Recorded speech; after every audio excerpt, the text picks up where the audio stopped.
मेरे साथ जोर से बोलिए, भारत माता की। अरे भाई, ये उत्तर बंग वालों की आवाज को क्या हो गया है? कलकत्ते में ममता दीदी तक हमारी गूंज जानी चाहिए। दोनों हाथ उठाइए, परिवर्तन के संकल्प की मुट्ठी भींचिए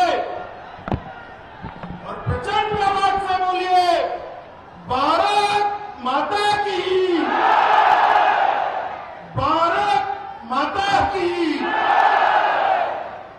मंच पर उपस्थित हमारे सांसद और प्रदेश अध्यक्ष श्रीमान सुकांत मजूमदार जी, बंगाल विधानसभा में प्रतिपक्ष के नेता शुभेंदु अधिकारी जी,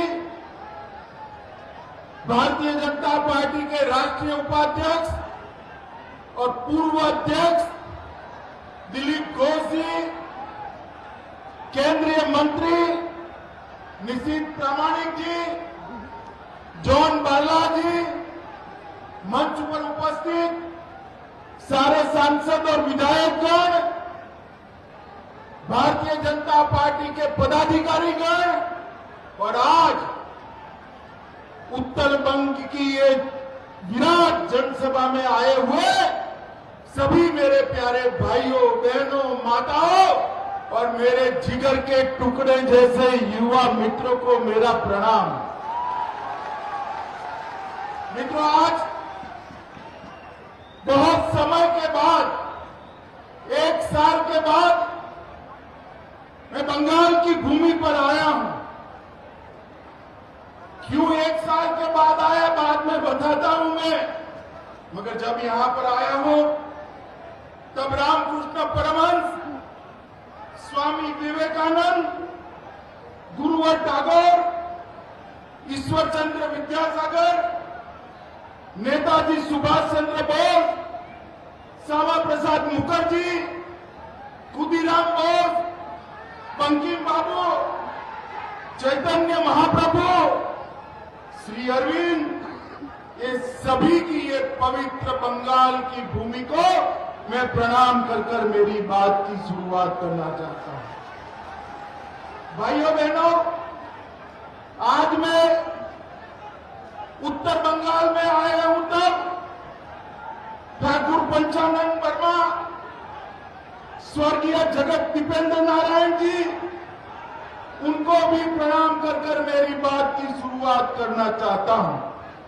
मित्रों, उत्तर बंग की ये भूमि आनंदमय भट्टाचार्य, देवेश रॉय, श्रीमती मंटू घोष, लुई बैंक्स, भगत बहादुर बुढ़ापीर जी और श्रीमान गंभीर नेपाली की भूमि है।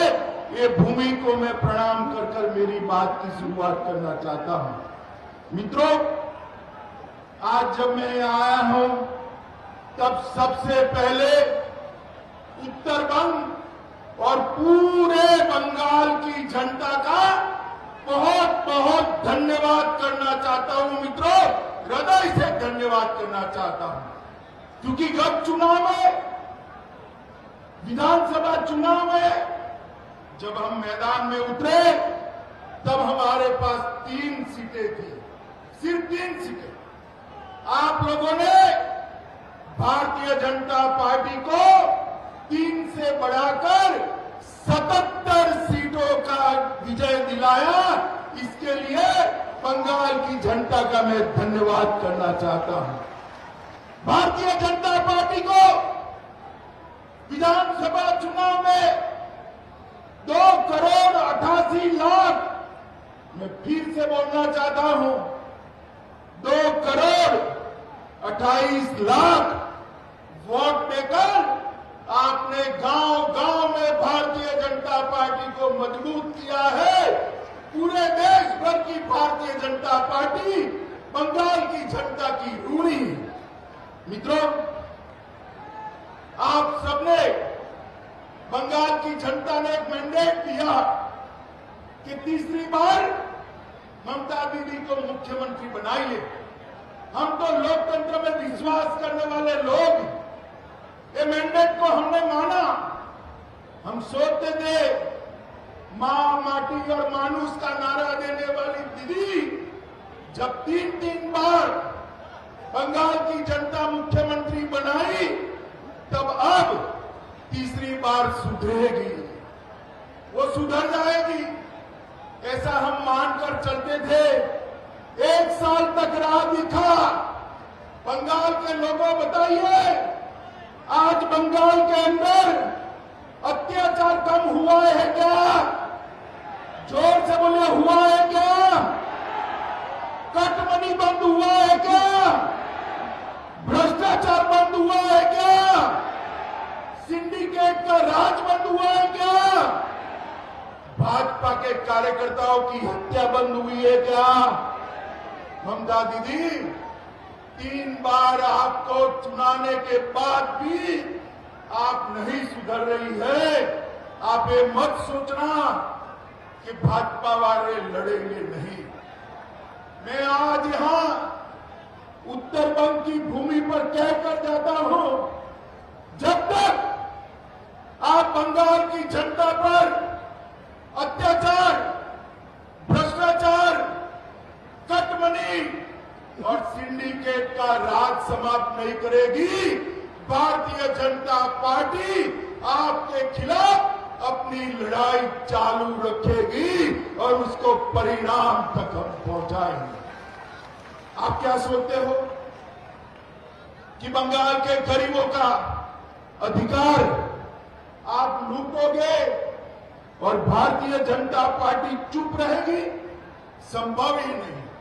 हम तो मोदी जी के नेतृत्व में सोनार बांग्ला का स्वप्न लेकर बंगाल के अंदर निकले हैं।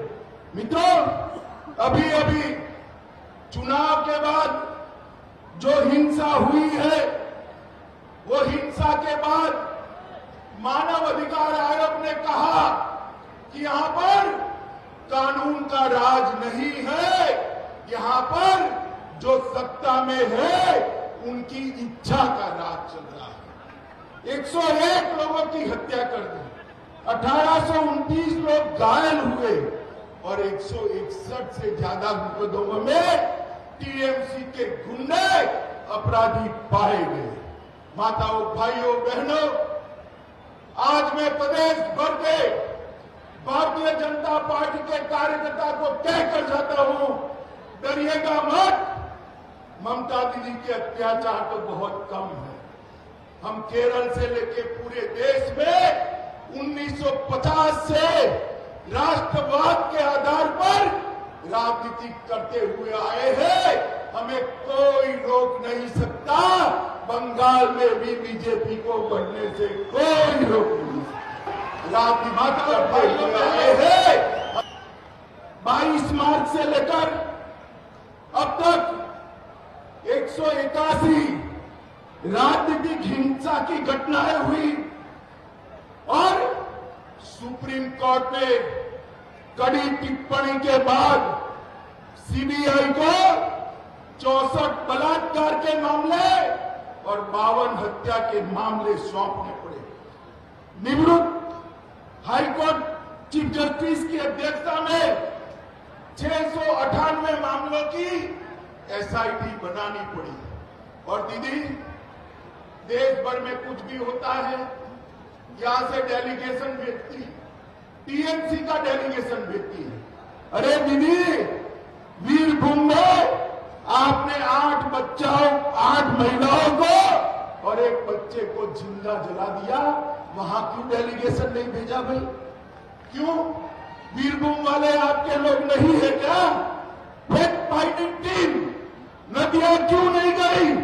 जहां एक नाबालिग बच्ची पर रेप हुआ, बलात्कार हुआ, वहां पर फैक्ट फाइंडिंग टीम क्यों नहीं गई? मित्रों, ममता दीदी ने आर्थिक रूप से बंगाल को कंगाल कर रख दिया है। 1947 में बंगाल का जीडीपी में, देश के जीडीपी में हिस्सा 30% था। और 31% से घटकर 2022 में 3.3% कर दिया है। 3.3%। ममता दीदी, बंगाल की जनता को आप जवाब देगी क्या? एफडीआई 2011 में 1% थी, आज भी 1% है। आपने कोई बढ़ोतरी नहीं की है। मित्रों, आज मैं कहता हूं, प्रति व्यक्ति आय में पश्चिम बंगाल 2011 में 7वें नंबर पर था, 2022-20 में 7वें नंबर से गिरकर 23वें नंबर पर आ गया है। और मित्रों, ममता दीदी ने बंगाल को ऋण से बोझ के तले दबा दिया है। वेस्ट बंगाल का कुल कर्ज 2011 में 1.9 लाख करोड़ था, 2022 में 1.9 लाख करोड़ से बढ़कर 5.5 लाख करोड़ करने का काम ममता दीदी ने किया है। मित्रों, मैं आज आप सबको कहना चाहता हूं कि बंगाल के अंदर टोल मनी भाई हो गया। आप नारे मत लगाइए, आप नारे मत लगाइए, भाजपा के कार्यकर्ता नारे मत लगाइए भैया। टोल मनी और सिंडिकेट का राज फिर से शुरू हो गया है। मित्रों, इसके अंदर परिवर्तन लाना पड़ेगा। उत्तर बंगाल को हमेशा ममता दीदी ने अन्याय किया है। भारत सरकार ने जो एम्स भेजी थी, उसको आज बदलने का काम किया है, जिससे उत्तर बंगाल को इसका फायदा न मिले। देश भर में जहां जहां भाजपा की सरकारें हैं, वहां पर मेट्रो कॉरपोरेशन बनाए गए। यहां पर मेट्रो कॉरपोरेशन नहीं बनाया गया क्योंकि सिलीगुड़ी और जलपाईगुड़ी को मेट्रो न मिले। पूरे देश भर में पावर का दाम सबसे ज्यादा अगर कहीं पर है तो बंगाल के अंदर है। पूरे देश भर में पेट्रोल का दाम 115 रुपया अगर कहीं पर है तो बंगाल में है। जहां भाजपा की सरकारें हैं, वहां 105 रुपये में पेट्रोल बिकता है। यहां 25%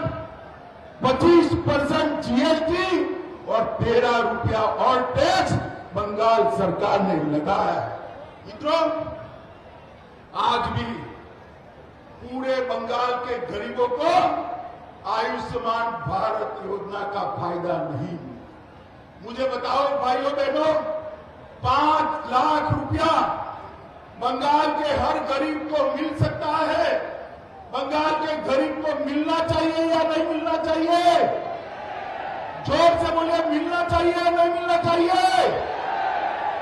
ममता दीदी मोदी जी की लोकप्रियता से डरकर आयुष्मान भारत योजना बंगाल में लागू नहीं करेंगे और किसान सम्मान निधि भी 5 साल के बाद भेजने का काम किया है। मित्रों, आज मैं उत्तर बंगाल में आया हूं। मैं आपको स्पष्टता कर जाता हूं, तृणमूल कांग्रेस सीएए के बारे में अफवाहें फैला रही है कि सीएए जमीन पर लागू नहीं होगा। मैं आज कहकर जाता हूं, कोरोना की लहर समाप्त होते ही सीएए को हम जमीन पर उतारेंगे और हमारे भाइयों को नागरिकता देने का काम। ममता दीदी, आप तो यही चाहती हो कि घुसपैठ चलती रहे और बंगाल से जो शरणार्थी आए हैं उनको नागरिकता न मिले। मगर कान खोलकर तृणमूल वाले सुन ले, सीएए वास्तविकता था, वास्तविकता है और वास्तविकता रहने वाला। इसलिए आप कुछ नहीं बदल सकते हो। माताओं, भाइयों, बहनों, ये नॉर्थ बंगाल हमारा पूरे उत्तर पूर्व से जोड़ने वाला प्रवेश द्वार यहां पर बंगाली, गोरखा, राजवंशी, आदिवासी, कोच, मेचे, राभा, टोटो और हिंदी भाषी सब एक दूध में जैसे शक्कर मिल जाती है, इस तरह से रहते हैं। टीएमसी इसमें भेद कराना चाहती है। मैं आपको बताता हूं, इसमें कोई भेद नहीं। और ममता दीदी, आपकी पार्टी उत्तर बंगाल की जनसांख्यिकी को बदलना चाहती है, यहां पर बहुलता बदलना चाहती है। हम बदलने नहीं देंगे, घुसपैठ को होने नहीं देंगे। आप समझ कर चलना। मित्रों, अब चाय बागान के मालिकों को जमीन देने के लिए उनके पास कानून है, परंतु गरीब मजदूरों को पर्चा पट्टा का अधिकार नहीं देना। वह जल जीवन मिशन सिर्फ 19% खर्च किया। उत्तर बंगाल में एक भी बड़ा उद्योग नहीं लाए। राजवंशी, आदिवासी और गोरखा भाइयों के लिए आपने बटालियन बनाने का वादा किया था ममता दीदी, क्या हुआ? जरा हिसाब मेरे राजवंशी और गोरखा भाइयों को दीजिए। माताओं, भाइयों, बहनों, तृणमूल कांग्रेस की एक सोची समझी बोलकर गुम जाने की आदत रही। अब आप सब लोग इससे जानते हैं। मोदी जी ने देश भर में 80 करोड़ लोगों को, मेरे साथ जोर से ताली बजाकर स्वागत करना, मोदी जी ने देश भर में 80 करोड़ लोगों को 2 साल से 5 किलो अनाज प्रति माह प्रति व्यक्ति फ्री ऑफ कॉस्ट। और ममता दीदी मोदी जी के भेजे हुए थैलों पर अपना फोटो चिपका रही है। बंगाल वाले नहीं जानते हुए थे। मुझे बताओ, बंगाल के भाइयों बहनों, टीका फ्री ऑफ कॉस्ट किसने दिया? जोर से बोलो, मोदी जी ने दिया या दीदी ने दिया? जोर से बोलो, किसने दिया? और जोर से बोलो, किसने दिया? हर गरीब को 5 किलो अनाज मुफ्त में किसने दिया? जोर से बोलो, किसने दिया? उत्तर बंगाल को 4 लेन एलिवेटेड कॉरिडोर देने का काम भी मोदी जी ने लिया है। कोरोनेशन ब्रिज 1100 करोड़ के खर्चे से बनने जा रहा है। हवाई अड्डा बागडोगरा का 1300 करोड़ के खर्चे से उसका आधुनिकीकरण हो रहा है। नेशनल हाईवे 10 को 800 करोड़ रुपए के खर्चे से नया बनाने का काम चल रहा है। गोरखपुर से सिलीगुड़ी तक, ध्यान से सुनना, गोरखपुर से सिलीगुड़ी तक 30,000 करोड़ रुपया के खर्चे से 542 किलोमीटर का रोड बनने की शुरुआत हुई। सेवक रंगपुर रेल लाइन हमने शुरू किया है और इंटीग्रेटेड चेक पोस्ट भी बनाया है। मित्रों, न्यू जलपाईगुड़ी रेलवे स्टेशन का विकास 350 करोड़ रुपया से भारतीय जनता पार्टी की सरकार करने वाली है। और पूरे बंगाल में लगभग 4,000 करोड़, 4,400 किलोमीटर रेलवे 55,000 करोड़ के खर्चे से मोदी जी ने बनाना शुरू किया है। पर्यटन एक्टिविटी के लिए पर्वतमाला योजना के तहत ये राजू यहां बैठा है, राजू जोर से ताली बजाना, दार्जिलिंग को इसमें कवर कर दार्जिलिंग के पर्यटन को बढ़ावा देने। गोरखा भाइयों बहनों को भी दीदी हमेशा गुमराह करती। मैं आज मेरे गोरखा भाइयों बहनों को कहने आया हूं, अगर कोई एक पार्टी है जो गोरखाओं के हित में सोचती है तो केवल और केवल भारतीय जनता पार्टी। हमने कहा है कि संविधान की मर्यादाओं के तहत सारी समस्याओं का स्थायी राजनीतिक समाधान ढूंढ लिया जाएगा।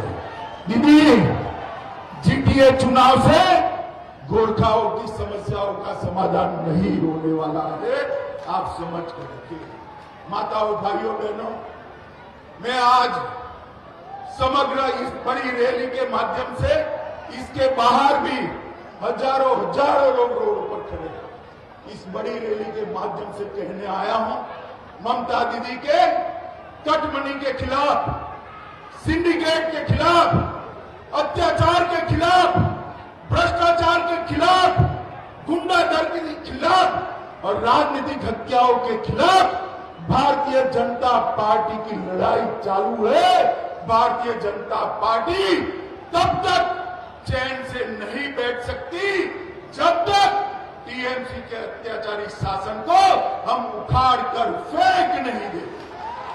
भाइयों बहनों, 1 साल का मौका दिया था उनको, 1 साल का, सुधर जाइए, मगर नहीं सुधरे, 7वें आसमान पर रहते हैं। मैं उनको कहने आया हूं, अच्छों का मिजाज जनता बदल देती है भाई, ये लोकतंत्र है। बदल सकते हो या नहीं बदल सकते हो? आप जोर से बोलो, बदल सकते हो या नहीं बदल सकते हो? भाइयों बहनों, भारतीय जनता पार्टी ये महान पश्चिम बंगाल के अंदर फिर से एक बार लोकतंत्र प्रस्तापित हो, इसके लिए सब कुछ करेगी, इसका वादा देकर मेरी बात को समाप्त करता हूं।